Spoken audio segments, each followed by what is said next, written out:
네, 이번 시간에는 상업용 부동산 전문 분야에 대해서 말씀을 한번 쭉 나눠보시죠. 네, 아까 그 일부에서 얘기했다시피 네. 이제 주거라든가 토지, 상업용 중에서 이제 어떻게 좀 그 갈 것인가 이거를 하고 이제 우리가 3부에서 상업용을 좀 전문적으로 좀 다뤄봤으면 좋겠는데요. 자, 제가 1년 내지 2년 정도를 필수적인 과목으로 주거를 좀 한번 해보라 그랬잖아요. 예. 이거는 이제 아까 모두에서 설명했다시피 꼭 그렇게 하셨으면 좋겠습니다. 정말 웬만한 특이한 상황이가 아닌 경우에는. 그러면 이제 우리가 부동산이 크게 여러 가지가 있습니다만 이제 대부분 토지와 상업용과 주거와 뭐 이거 외로 일부는 있겠습니다만은 큰 테두리는. 그럼 이게 그 토지 분야라든가 상업용 건물 주거 놓게 할 때 이게 우리가 상당히 그 뭐라 그럴까 앞으로 그 제가 한 가끔가다 이제 강의를 이렇게 할 때 한 15년 전부터 예측했던데요. 이게 다 그대로 맞는 거예요. 제가 15년 전에 얘기할 때 이런 얘기를 했습니다. 이게 앞에 딱 그 수강생들을 보면은 50분 정도가 오시면은 여성분이 한 5분, 4분 다 나머지는 남성분. 제가 10년 정도 이상이 지나면은 마치 우리나라의 초등학교 선생님이 여성화되듯이 주거는 대부분 여성분들이 할 것이다. 그리고 그렇기 때문에 남자분들은 토지나 상업용을 지금부터 미리미리 준비를 해야 된다. 그러한 이유는 여러 가지 있겠지만 가장 결정적인 이유로요. 왜 남성들이 주거 분야를 오랫동안 할 수가 없냐면은 요점만 얘기하면 자 나이가 60이 넘어요. 또 65세 되고 70이 가까이 되면은 남자분들이 이런 아파트라든가 단독주택에 들어가서 방을 가리키면서 이게 뭐 몇 자고 몇 자고 뭐 평수가 몇 평이고 이 설명이 사실 우리나라 정서에 안 맞습니다. 내가 20대, 30대, 40대는 가능해요. 손님들의 어떤 그 나이대나 비슷한데 한 60이 넘어서 이제 70에 가까우면은 뭐 어찌 보면 중년이지만은 또 어찌 보면은 약간 할아버지에 들어갈 수 있는 나이인데 손녀나 딸들을 데리고 와서 이렇게 방을 가리키고 하는 게 정서상에 맞지 않기 때문에 현실적으로 보면 다 중도에 그만둡니다. 그럼 주거만 하다가 그만두면 중개가 끝나잖아요. 그래서 이 분야는 여자분들은 70이 80이 돼도 이게 자연스럽습니다 해가지고 우리 아나운서님 만약 중개사라고 할 경우에 손님이 와서 내가 이렇게 쭉 설명하면은 그게 아무 어색함이 없어요. 그래서 주거 분야는 여자분들이 가기 때문에 이 상가나 또는 이렇게 상업용 부동산이나 토지 분야는 남성분들이 미리미리 좀 준비해서 여자분들이 못할 건 아니지만은 그래도 이 분야가 조금 더 나중에 발전적이지 않겠냐라는 의미에서 전문화를 나눌 때 여성분 쪽, 남성분 쪽을 좀 이렇게 개략적으로 한번 나눠봤습니다. 성향 그 여성성, 남성성에 따라서 그 분야를 구분하는 것도 좋겠고 또 성향에 따라서 기질이 또 남성화된 그 여성들이 또 토지 분야도 많이 뛰어든 것 같습니다.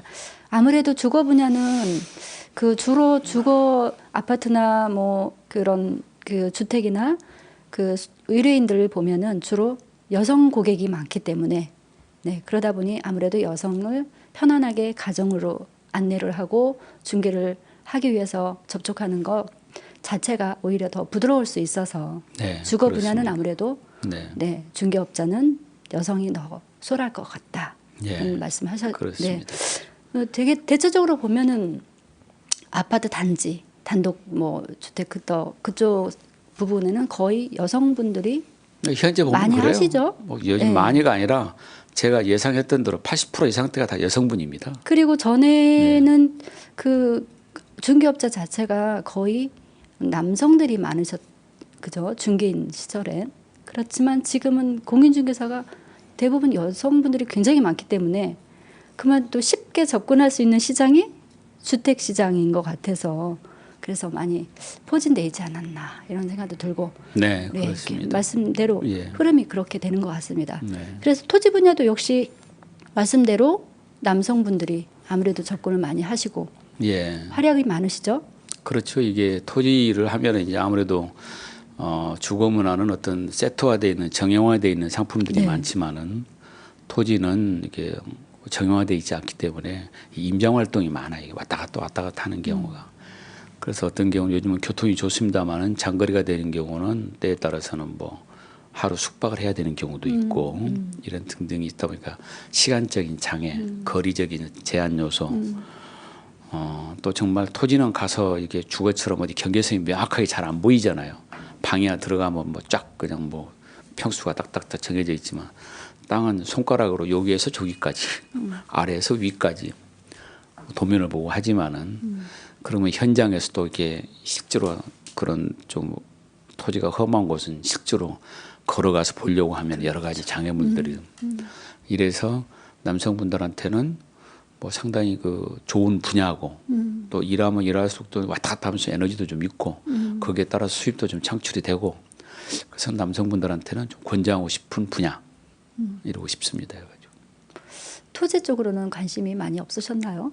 지금 보면은 주로 빌딩을 주로 많이 하시는 것 같아서. 예, 이제 네. 저희 경우는 아까 이제 모두 설명하셨다시피 이제 저는 건물과 네. 이제 이런 빌딩 분야로 이제 전문화를 하기 위해서 이제 사업을 준비해 왔고 이렇게 했습니다만은 저 역시도 정말 이 주거 분야에서는 해보셨나요? 해본 게 아니라 제가 2003년 4년 요 한 10여 년 전에 네. 우리 중개사가 한 7만 명 정도 될 때 네네.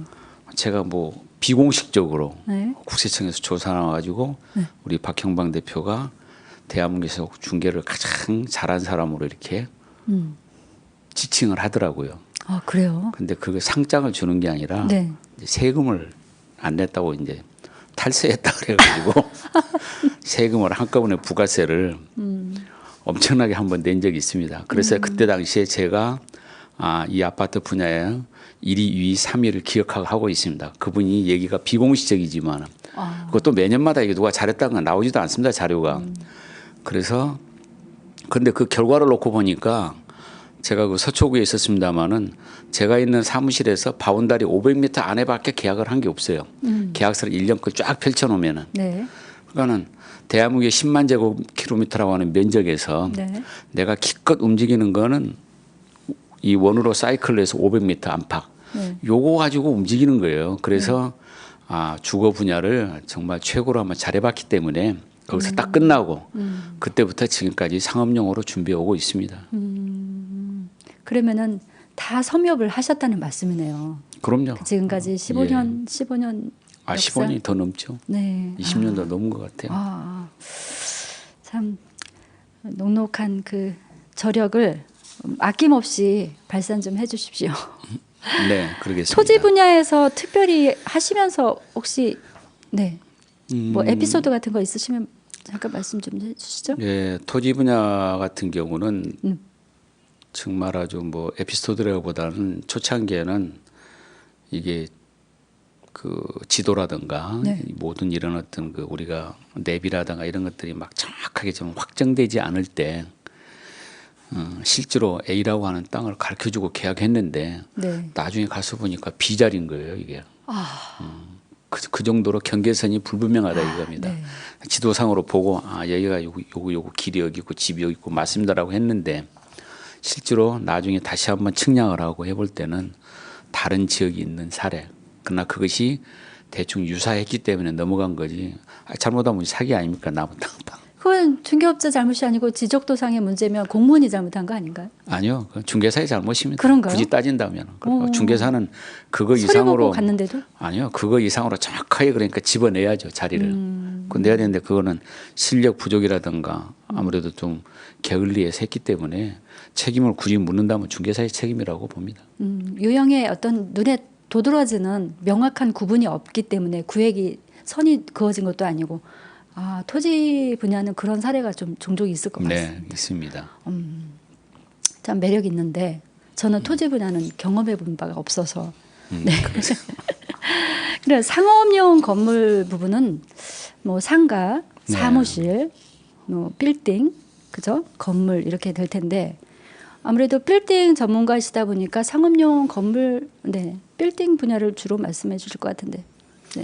그러니까 우리나라에 이제 정식적으로 용어가 네. 그 공부상의 용어라든가 무슨 빌딩은 어떤 용어의 정의가 없습니다. 이게 뭐 대부분 건물이 어찌 보면 이제 광의의 이게 용어가 되겠죠. 그 안에 뭐 빌딩도 들어가 있는 거지. 뭐 빌딩 속에 건물이 있는 건 아닙니다. 근데 당연히 우리가 이제 통념상 얘기하다 보니까 빌딩은 뭔가 큰 것 같고 건물은 좀 작은 것 같고 이런 생각을 갖기 때문에 저는 개인적으로 한 50억 정도 내외를 놓고 그 이상 금액이 넘어가면은 빌딩 정도라고 이제 생각해보고 그 밑에는 건물이라고 하는데 그거는 저희들만의 이거 어떤 네. 선택인 거지 뭐 국가가 공인된 용어는 아닙니다. 네.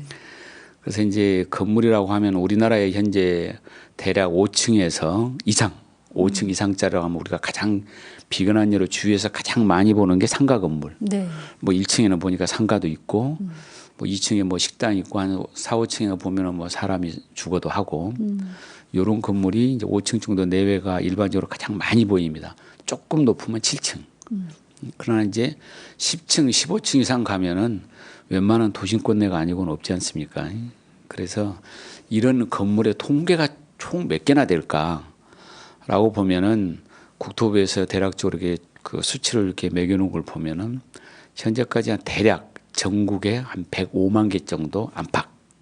105만 개가? 105만 개 정도가 수요가 있는 겁니다. 네. 우리나라에 네. 서울에서 제주도까지. 물론 지금 이 시간에도 하나가 어디가 멸실이 되고 하나가 생긴지는 모르겠습니다만은 대략적으로. 그래서 이 105만 개에 대한 어떤 이런 건물을 과연 어떤 사람들이 어떻게 모여서 중개를 사고 팔고 할 것인가.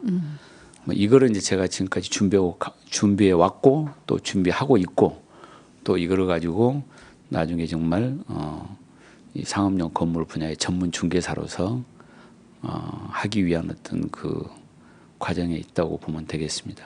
그러면은 이런 상업용 건물, 예를 들어서 빌딩 어떤 그런 건물들을 중개업하는데 유의할 점이나 어떤 새롭게 건물 분야에 관심 있는 분들에게 해주고 싶은 말씀이 있으시면?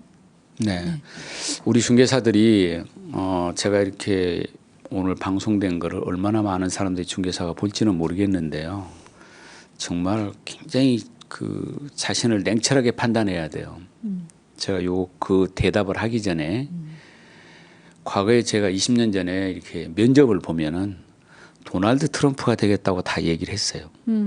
우리나라 여의도에도 도널드 트럼프 건물이 있습니다만은 그야말로 그것이 개발인지 시행인지 중개인지도 모르고 하여튼 도널드 트럼프가 부동산으로 돈을 많이 벌었다고 하더라.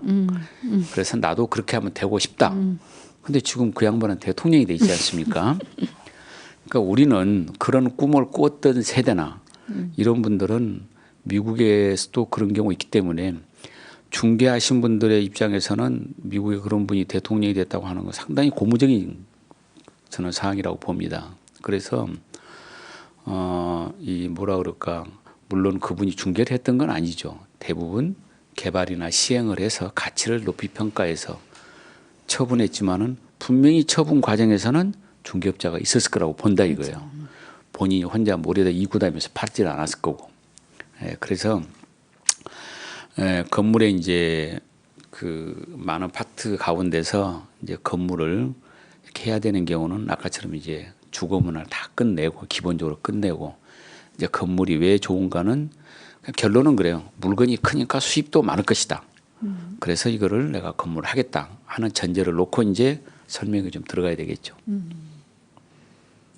쉽게 접근할 수는 없지만 그래도 준비를 철저히 하고 접근을 했을 때 충분히 매력 있는 분야가 상업용 건물 전문 쪽. 네, 그러니까 이제 아까 모두 여쭤보신 게 이제 어떤 주의사항들 이렇게 물어보지 않습니까? 규모가 작은 원룸, 투룸은 그냥 보고 직거래 비슷하게 합니다 이렇게. 근데 이제 규모가 클수록 보안도 유지가 돼야 되고 또 권리 분석도 복잡하고 그렇죠.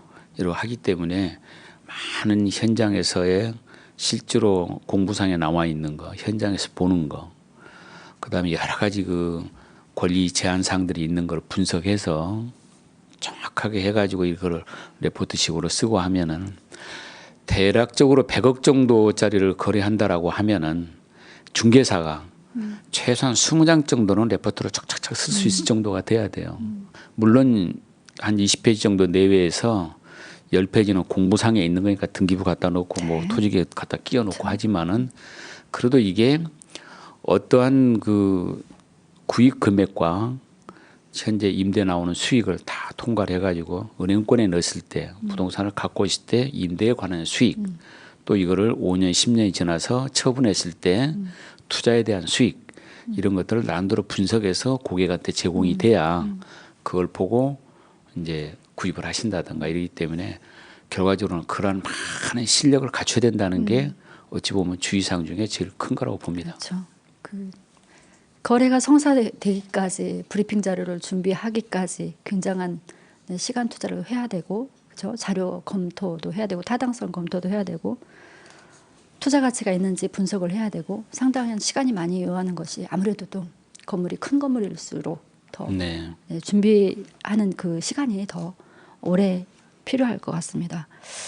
그러니까 그거를 예, 다시 한번 이렇게 보면은 실제로 우리가 중개사들이 건물한다 그러면 뭐 500억짜리, 1000억짜리 뭐 이렇게 큰 단위가 큰 것들을 보고 가끔 보면은 중개사들이 아 저건 내가 알고 있는 물건 내가 했다 등등 이렇게 얘기를 하는데요. 제 경험상으로 보면은 500억 정도 이상의 물건이 넘어가면은 제가 건물을 갖고 있는 등기상에 나와 있는 소유주, 법인 같으면 대표이사 또는 개인 같으면 소유권자를 접속하기가 쉽지가 않습니다. 이렇게. 근데 마치 우리 중개사들은 그걸 그냥 내 막 손 안에 있듯이 내가 막 다 얘기한다는 식으로 하는데 이런 것들이 우리가 좀 많이 고쳐야 될 이런 분야지. 물건이 크고 중요할수록 접근도라든가 이런 게 저희들한테는 많은 제한상이 많이 있기 때문에 이 또한 아까처럼 실력으로밖에 내가 200억, 300억짜리 하나 딱 계약서 쓰고 했을 때 500억짜리 매도일 만나서 하나 보여주면서 아 제가 이거 있는 건물을 이거 350억에 매매해드렸습니다. 이렇게 얘기하면 500억짜리 가지신 분이 아 이분이 이 정도 했으면 내 것도 하겠네. 이런 신뢰를 줘야 될 거 아닙니까? 그런 능력밖에 없는 거예요. 뭐 말이 소용이 없습니다 해가지고 그런 거를 좀 갖춰야 되겠다. 최종적으로 결정이 되기까지 개입은 했을 수 있으나 혼자서 독단적으로 그걸 처음부터 시작부터 끝까지 마무리까지 혼자서 할 수 있는 것은 아닌 것 같은 분야가 큰 빌딩 수백억짜리 빌딩은 특별히 또 많은 전문가들이 또 필요할 것 같고요. 네. 그렇죠? 네. 그래서 그렇게 내가 저거를 거래를 성사를 시켰어라고 말할 수 있는 건 내가 개입했어라고 말하는 게 더 낫지 않을까?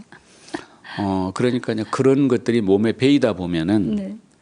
이게 거품과 허풍만 늘어나는 거예요. 그래서 우리는 냉철하게 판단해서 정말 내가 했던 거, 할 수 있는 거를 냉철하게 실력에 맞춰서 하나라도 해서 모든 걸 비용을 제하고 나한테 들어오는 가처분의 어떤 소득을 보고 내가 삶의 지표가 돼야지. 뭐 말로야 뭐 청와대를 못 팔겠습니까? 국회의사당을 못 팔겠습니까? 다 팔지. 어찌됐든 우리 공인중개사 전문 분야 어떤 자격증을 라이센스를 가지고 사업을 하시는 전문 분야이기 때문에 자부심을 가지고 뭐 끊임없이 도전을 하고 노력을 하면 부동산 분야에서는 전문가지 않습니까? 뭔들 못하시겠어요. 그래서 특수 분야 쪽도 한번 관심 좀 갖고 말씀을 주실 텐데 네. 특수 분야 쪽에 뭐가 있죠? 특수 분야는 이제 극히 예외적이에요. 가끔가다 보시면 어떤 분은 뭐 묘소를 전문화로 하는 사람, 명당자리만 찾아다니면서 하든 네. 도사님들을 많이 알아요. 그런 분들. 어떤 도사가 말하기를 이게 뭐 좌청룡 우백호에 의해서 이게 산은 10,000평이지만 실제로 쓸 수 있는 건 요거 10평입니다. 이 10평의 값을 10,000평을 주고 사는 겁니다. 뭐 이런 게 있고 이제 주거 분야에서도 아까 이제 일반적으로 뭐 단독이나 뭐 다세대나 아파트가 있겠습니다만은 조금 뭐 전원주택이라든가 무슨 펜션이라든가 네, 이런 건 그렇죠. 조금 주거 중에서도 약간 또 예외적인 거고 네. 또 이제 아까 건물 중에서도 공장이라든가 이런 건 네, 조금 그래도 그렇죠. 겉에 있는 건물에 평가를 하지만 안에 들어있는 내부적인 평가는 쉽지가 않지 그렇죠. 않습니까? 뭐 이런 분야들. 이런 분야들 또 이제 아주 전문화에 대해서 나가면은 그 분야에서 이제 전문가가 되잖아요. 그래서 이 전문가의 기본이 우리가 이거는 법률 시장에서 변호사들이 전문화 시키고 의료 시장에서 그 의사들이 각각의 분야를 막 세분화해서 그 분야 1인자가 나오듯이 우리 중개 분야도 뒤따라갈 게 아니라 먼저 앞서서 전문화를 시키면 좋겠다는 겁니다. 해가지고. 네. 부지런히 끊임없이 연구하고 공부를 해야 되는 분야가 또 우리 중개업 분야가 아닌가 싶습니다. 자, 여기서 잠깐 쉬었다가 또 다시 말씀 듣겠습니다. 네. 네.